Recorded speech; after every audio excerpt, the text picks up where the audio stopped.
இன்றைக்கி வந்து வடையை டெஸ்ட் பண்ணி பார்த்துருவோமா எவ்வளோ ஆயில் இருக்குன்னு.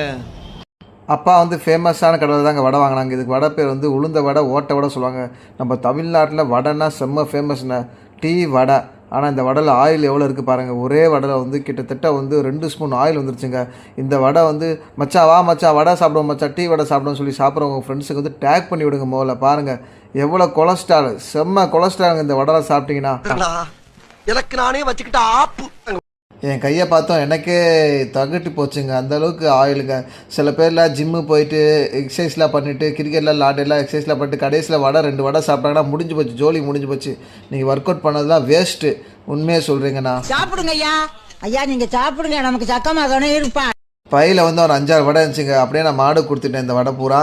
நம்ம புசு தமிழ் வாய்ஸ் சேனல் வந்து லைக் பண்ணுங்கள், ஷேர் பண்ணுங்கள், கண்டிப்பாக ஃபாலோ பண்ணுங்க. காய்ஸ் பார்த்தீங்களா வடையில் எவ்வளோ எண்ணெய் இருந்துச்சு, அப்பா அந்த அளவுக்கு என்ன நான் எதிர்பார்க்கலைங்க. ஆயில் செம்ம ஆயிலுங்க வடைலாம். அப்புறம் என்ன உங்கள் ஃப்ரெண்டுக்கு டேக் பண்ணி விடுங்க.